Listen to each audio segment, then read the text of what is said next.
Hello friends, welcome back to my YouTube channel. आज हम पढ़ेंगे ब्लड रक्त के बारे में। ठीक है। ब्लड रक्त क्या होता है? एक तो संयोजी ऊतक होता है। रक्त जो होता है वो 55% प्लाज्मा होता है और इसमें 45% ठोस कणिकाएं होती हैं, जिसमें आरबीसी, डब्ल्यूबीसी और प्लेटेट्स होती हैं। ठीक है। प्लाज्मा जो होता है उसमें 90% जल होता है और 10% कार्बनिक और अकार्बनिक होती है, जैसे हार्मोन, प्रोटीन, ग्लूकोज, वसा हो गया। और जो 45% होती है उसमें आरबीसी, डब्ल्यूबीसी, प्लेटेट्स होता है। इसका निर्माण जो होता है, जो एडल्ट होते हैं उनमें अस्थि मज्जा में होता है, मेरुरज्जु जो बोन में होती है उसमें होता है, और भ्रूण अवस्था जो नवजात शिशु होते हैं उनमें प्लीहा में होता है।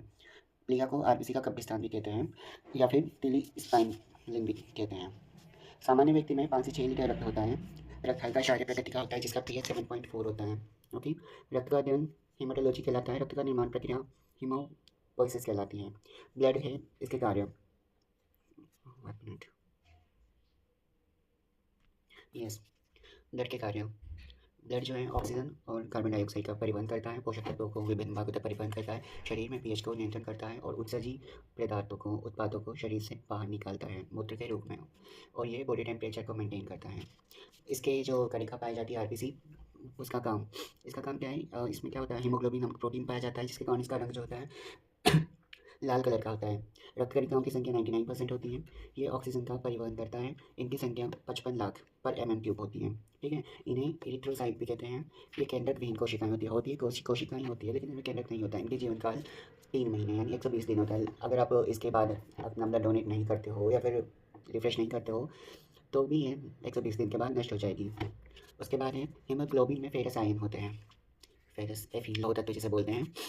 उसके कारण रक्त का रंग लाल होता है। ऊंचाई पर जाने से आरबीसी की संख्या बढ़ती है, क्योंकि ऑक्सीजन की मात्रा शरीर को अधिक चाहिए होती है। जैसे अपन पहाड़ों पे माउंट्स पे, हिमालय वगैरह पे चढ़ते हैं तो उसमें क्या ब्लड में आरबीसी की संख्या बढ़ जाती है, क्योंकि वहाँ पे अपन को ऑक्सीजन की मात्रा चाहिए होती है ज़्यादा। सबसे छोटी आरबीसी कस्तूरी मृग और सबसे बड़ी आरबीसी एम्फियोमा होती है। आरबीसी में हीमोग्लोबिन की मात्रा 14 से 16 ग्राम पर 100 ml होती है। इन मेल मादा में ये 12 से 14 ग्राम तक हो सकती है। आरबीसी की आकृति द्वितल जैसी आकृति होती है, मतलब बीच में से ऐसे दबी हुई और साइड से थोड़ी वो आउटर लेंस जैसी। उसके बाद आती है डब्ल्यूबीसी, व्हाइट ब्लड कार्टोसेल्स, श्वेत हृदय कणिकाएं। इसका निर्माण अस्थि मज्जा में ही होता है। ये प्रतिरक्षा प्रणाली को मेंटेन करती है। एंटीबॉडीज जो शरीर में रोग या दोष वगैरह होते हैं उनसे लड़ने का काम करती है बाह्य जीवाणुओं से। और टूटी फूटी मृत कोशिकाओं का भी भक्षण कर रुधिर में सफाई करती है। इनको ल्यूकोसाइट्स भी कहते हैं। डब्ल्यूबीसी का परिपक्वन लसिका ग्रंथि, प्लीहा एवं थाइमस ग्रंथि में होता है। रक्त कैंसर डब्ल्यूबीसी के अनियंत्रित रूप से बढ़ने से होता है। ठीक है। रक्त कैंसर को ल्यूकेमीनिया भी कहते हैं। डब्ल्यूबीसी का और क्या है? डब्ल्यूबीसी जो होती है वो कणिका युक्त डब्ल्यूबीसी और कणिका विहीन डब्ल्यूबीसी दो टाइप की होती है। कणिका युक्त डब्ल्यूबीसी को बेसोफिल या न्यूट्रोफिल भी कहते हैं, और कणिका विहीन डब्ल्यूबीसी को मोनोसाइट या लिम्फोसाइट भी कहते हैं। उसके बाद आता है प्लेटेट्स। आपको पता है जब डेंगू हो जाता है तो उसमें प्लेटेट्स यानी बिम्बाणुओं का या थ्रोमोसाइट्स का कमी हो जाती है। रक्त में इनकी संख्या 3 लाख पर mm³ होती है। इनका जीवन काल 10 दिनों से 10 दिन में बढ़ भी सकती है, कम भी हो सकती है। कमी भी बहुत ज़्यादा आती है इनमें, लाखों हज़ारों में अगर कम होने पे आती है तो। ये क्या करती है, रक्त का थक्का जमाने में सहायक होती है। जैसे किसी को चोट लगती है तो वहाँ पे ये रक्त का थक्का बना लेती है। केंद्रक विहीन कोशिकाएं होती है, इसमें केंद्रक नहीं होता है। ये केवल स्तनधारियों या जो मैमल्स होते हैं उनमें ही पाए जाते हैं, जीव जंतु हो गए या फिर इंसान हो गए उनमें। इनका निर्माण भी अस्थि मज्जा में ही होता है। उसके बाद है लसिका लिम्पस। अब ये तो हो गई ब्लड में आरबीसी, डब्ल्यूबीसी, प्लेटेट्स की बात। लेकिन हम लिम्पस, ये भी आग पाई इसी में जाती हैं, पर ये क्या होता है, रक्त के समान होता है, रंगहीन द्रव्य होता है, इसमें कलर नहीं होता है। इसके द्वारा लसिका कोशिकाओं का निर्माण होता है। लसिका द्रव्य शरीर के विभिन्न अंगों से हृदय की ओर बहता है, यानी कि जो हृदय होता है उसकी ओर बहता है बॉडी पार्ट्स से। इसकी खोज लैंडस्टीनर ने की थी, याद रखना। इन्हें प्रतिजन के आधार पर बांटा जाता है। इसका कार्य वसा का अवशोषण करना और परिवहन करना है। लसिका द्वारा अतिरिक्त अणु जैसे प्रोटीन, हार्मोन, इनका भी परिवहन होता है। ये तो आप पढ़ोगे पाचन वाले टॉपिक में। उसके बाद है हृदय दाब, ब्लड प्रेशर। ब्लड प्रेशर क्या होता है? हृदय संकुचन से धमनियों की दीवारों पर पड़ने वाला दाब ब्लड प्रेशर कहलाता है। एक स्वस्थ मनुष्य का ब्लड प्रेशर 120/80 mmHg, ये पारे का दाब के रूप में मापते हैं इसको।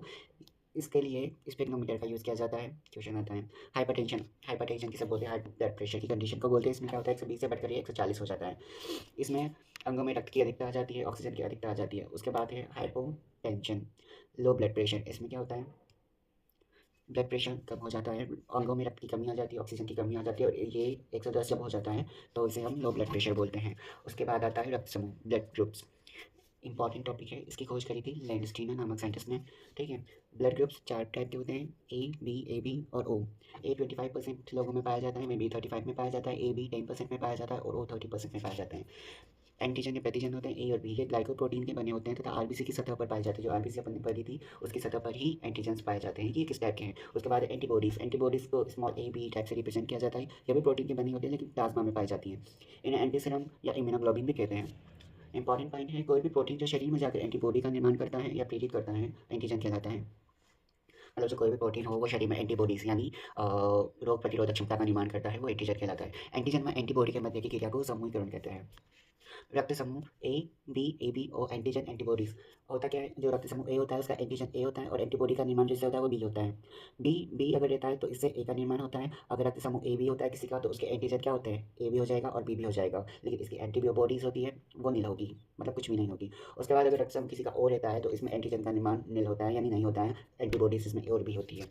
सर्वदाता ओ नेगेटिव, इसमें कोई भी प्रतिजन नहीं होता है। सर्वग्राही यानी ए बी पॉजिटिव, ये किसी से भी अपना ब्लड ले सकता है। इसमें कोई भी एंटीबॉडी या प्रतिरक्षी नहीं पाई जाती है, इसलिए मतलब ओ नेगेटिव वाला किसी को भी ब्लड दे सकता है और ए बी प्लस वाला किसी से भी अपना ब्लड ले सकता है।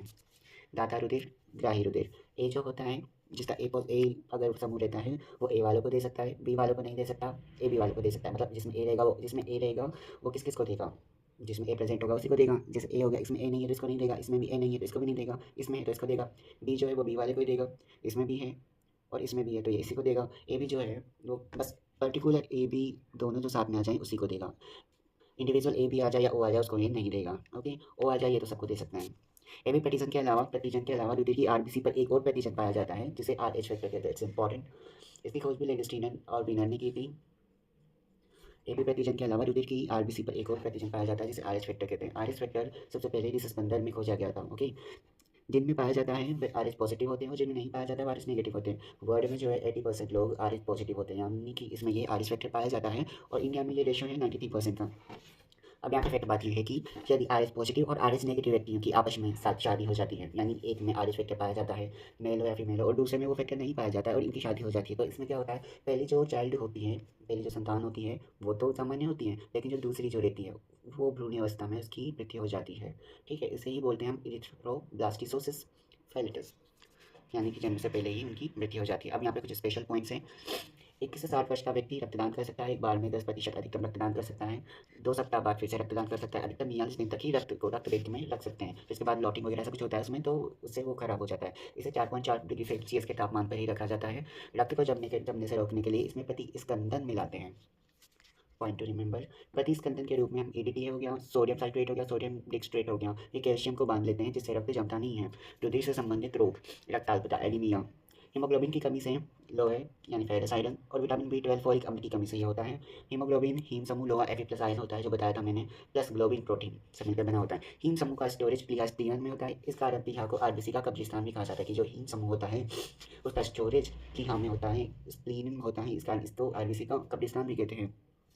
तथा प्लीहा में लोह तत्व की अधिकता भी इसी कारण से होती है।